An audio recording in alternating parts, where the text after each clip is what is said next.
Педагогтардың мәртебесін арттыруға қатысты қабылданған заң айтулы саланың қайта түлеуіне жол ашты. Статистикалық дерек көздеріне сүйенетін болсақ, соңғы жылдары ұстаздық мамандығын алып жатқан жастардың қатары күрт көбейген. Оған бірден бір себеп жалақының жақсаруы, жаңа технологиялардың қол жетімділігі дейді оқу ордаларының басшылары. Келесі тақырыпқа назар аударсақ.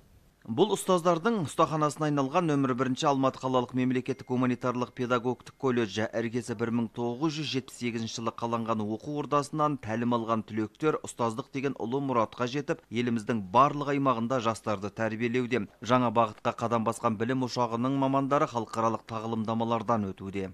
Арнайы пән оқытушыларын жаңағы шетелдік халықаралық тағылымдамадан өткізу жоспарланған болатын.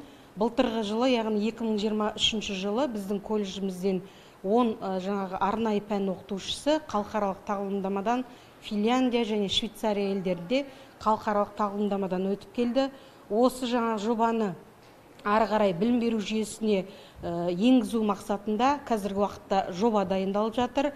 Енді соның бір көрінісі бүгінгі күні біздің 21 ғасыр жаңа технологияның уақыты. Бүгінде әлем елдерінде барлық салаларда жасанды интеллектке көңіл бөліп жатыр. Бұл өз кезегінде санаға сілкініс беріп, технологияның тілімен жоқтан барды жасауға мүмкіндік береді. Бүгін аталмыш білім ошағында геймификацияға студенттерді бейімдеу тақырыбына бағытталған бас қосу орын алды. Онда аталмыш жүйенің жастарға берерін сөз етті.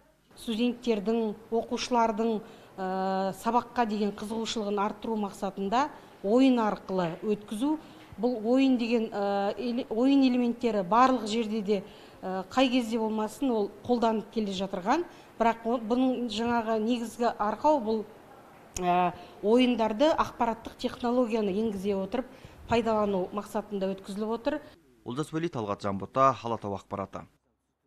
Бүгінге әріптестерім дайындаған жаңалықтар легі осындай. Жақсы жаңалықтармен жүздескен шағайын.